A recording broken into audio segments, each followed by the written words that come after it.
Em português, sniper quer dizer atirador de elite ou franco-atirador. Um sniper costuma ser um cargo militar das Forças Armadas ou mesmo da polícia. Mas o que ele faz? Os atiradores de elite são especializados em dar tiros de longa distância com uma precisão incrível. E quando falamos em atirar com precisão, não podemos deixar de citar Simo Hällhä, ou melhor, a Morte Branca, que matou mais de 500 soldados soviéticos. Eu sou Uriel Martínez e você é bem-vindo aqui no canal Fatos Desconhecidos.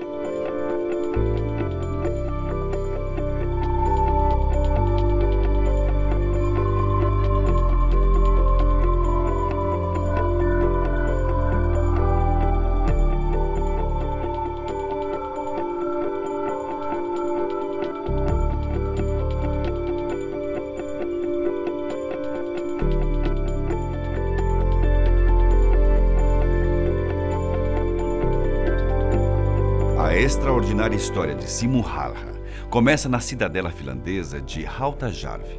Simo nasceu no dia 17 de dezembro de 1905, mas há divergências quanto à data do seu nascimento.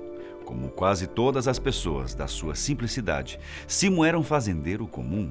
Além de cuidar das suas terras, ele gostava de caçar e ficar treinando tiros na floresta para tentar afastar o tédio da vida do campo. Simo cresceu, se tornou um homem, e antes mesmo de ele completar os seus 18 anos de idade, ele já estava envolvido com a Primeira Guerra Mundial. Em decorrência dessa guerra, ele também esteve envolvido em problemas nacionais como as guerras de independência contra a Rússia e a Guerra Civil Finlandesa. Mesmo sendo muito novo, Simo já se mostrava maduro o suficiente para estar nesses conflitos. Com o fim da Primeira Guerra em 1918, o Império Russo deixou de existir, perdeu territórios e, finalmente, a Finlândia era um país livre. Em 1925, Simo foi convocado para 1 ano de serviço militar.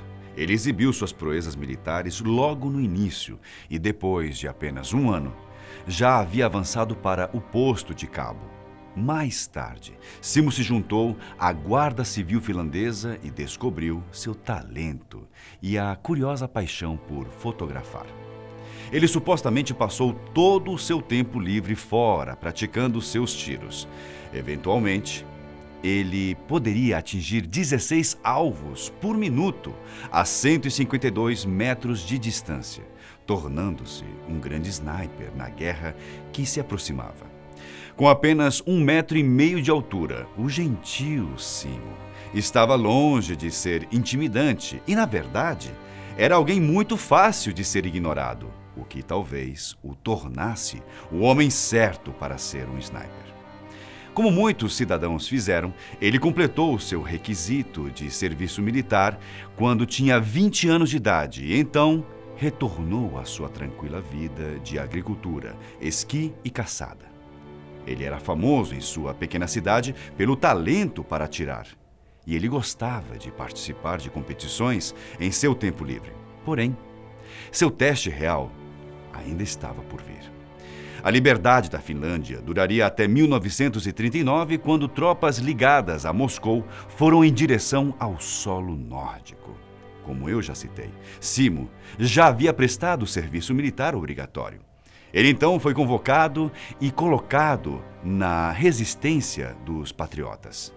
Mas era difícil vencer os russos. O exército de Stalin era exageradamente grande, mas os finlandeses eram valentes e marcharam em direção à guerra, com o objetivo de exterminar o exército de Stalin. A Rússia queria recuperar o que um dia tinha sido dela, e a Finlândia queria ser independente. Isso fez com que os soldados fossem para a guerra como feras raivosas, com o desejo de matar. Provavelmente, um país tão pequeno como a Finlândia seria fácil de ser dominada, mas não foi isso que aconteceu. Antes de ir para a guerra, Simo pegou o seu brinquedo de matar soviéticos. A arma usada pelo famoso sniper era um rifle padrão Sakumogen Nagant, modelo 2830, fabricado na Finlândia. No final do serviço militar obrigatório de Simo, ele teve a opção de adquirir a arma.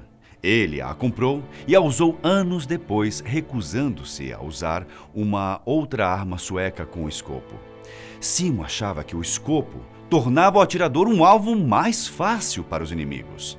Esse acessório acrescentava alguns centímetros à arma e tinha a tendência de brilhar na luz do sol. O próprio Simo costumava avistar os atiradores inimigos antes que eles o vissem por conta da luz refletida pelo escopo. A partir desse momento, estava aberta a caça aos soviéticos. Simo era um homem que conhecia muito bem as regiões da Finlândia. Ele conhecia tanto aquelas terras que qualquer inimigo nas florestas geladas ao norte do Mar Báltico estaria em perigo. Expostos a temperaturas que variavam entre -40 e -20 graus Celsius, Simo usava uma roupa totalmente branca, pois assim ficava mais fácil de se camuflar. Simo era estrategista de primeira. Sua habilidade foi composta por seus extensos preparativos para fotografar. Durante a noite, ele costumava visitar suas posições de tiro favoritas, preparando e fazendo melhorias que ele achava necessárias. Muitos dizem que Simo tinha um comportamento obsessivo por conta da sua dedicação para caçar soviéticos.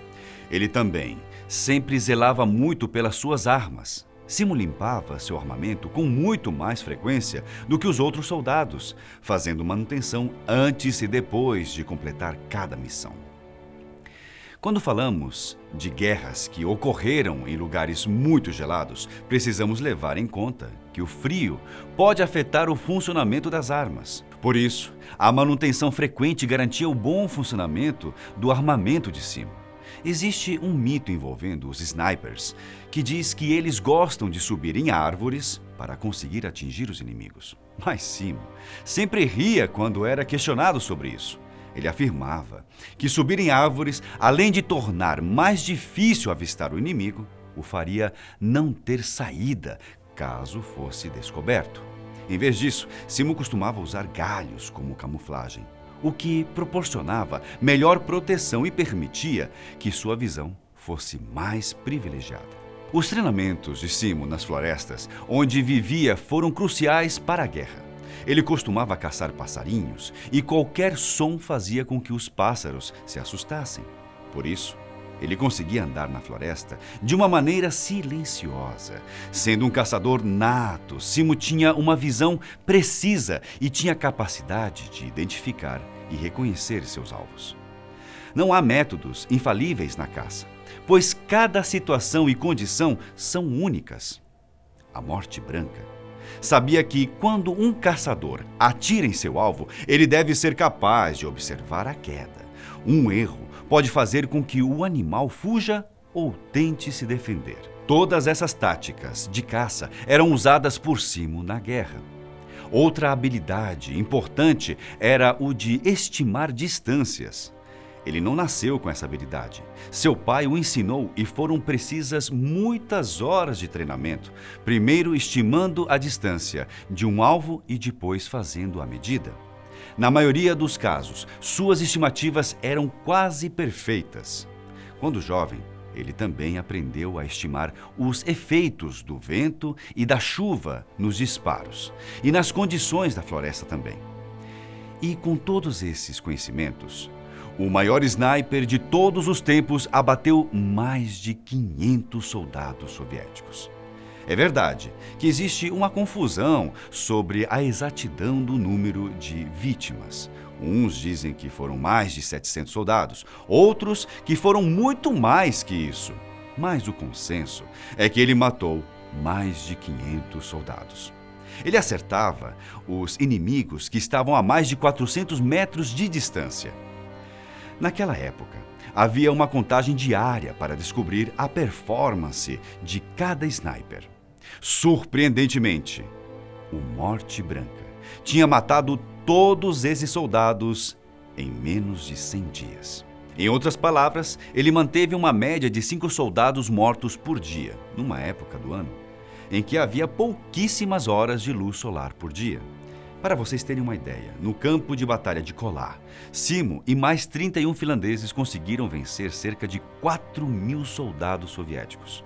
O problema era que os soviéticos estavam em campos nevados usando uniformes verdes, se tornando alvos muito fáceis. Os soviéticos também não tinham liderança, pois Stalin tinha mandado matar a maioria dos oficiais qualificados, expurgos nos anos 1930. Durante a chamada Guerra de Inverno, os soviéticos perderam cerca de 391 mil homens, enquanto os finlandeses apenas 66 mil. Com tanta gente sendo morta pelo exército finlandês, os soviéticos ficaram furiosos. Vários grupos de snipers foram enviados para as batalhas, mas isso só aumentava as baixas soviéticas. Nada funcionou e Simo começou a ganhar fama, sendo chamado de Morte Branca. Em uma das tentativas de matar Simo, os russos usaram um bombardeio de morteiro na posição em que o sniper estava, mas sem sucesso. Em outra ocasião, uma granada de artilharia caiu perto de onde ele estava, mas só conseguiu fazer alguns arranhões nas costas de Simo. Parecia ser impossível matar Simo Halha. Até que no dia 6 de março de 1940, ele foi atingido por um tiro explosivo do lado esquerdo da sua mandíbula, ficando em coma por 11 dias. Ele foi resgatado por soldados amigos, mesmo faltando metade da sua face. Os soviéticos até conseguiram conquistar muitos territórios finlandeses, mas foram derrotados depois de perderem 2/3 do seu exército. Até hoje, muitas pessoas falam que o que eles conquistaram só serviu apenas para enterrar seus mortos. Após a guerra, foram precisos vários anos para Simo se recuperar do seu ferimento, até porque seu maxilar tinha sido esmagado e sua bochecha arrancada. Após se recuperar, ele voltou à caça e começou a criar cães. Entre 1962 e 1966, o ex-soldado finlandês venceu algumas competições de caça. Em 1998, em uma entrevista, Simo foi questionado sobre como ele havia se tornado um atirador tão bom. Sua resposta foi breve e clara. Ele disse a seguinte palavra: prática. Simo Halha morreu no dia 1º de abril de 2002 com seus respeitáveis 96 anos de idade. Esse foi mais um baseado em fatos reais. Por hoje, eu vou ficando por aqui, mas nos encontraremos no próximo vídeo.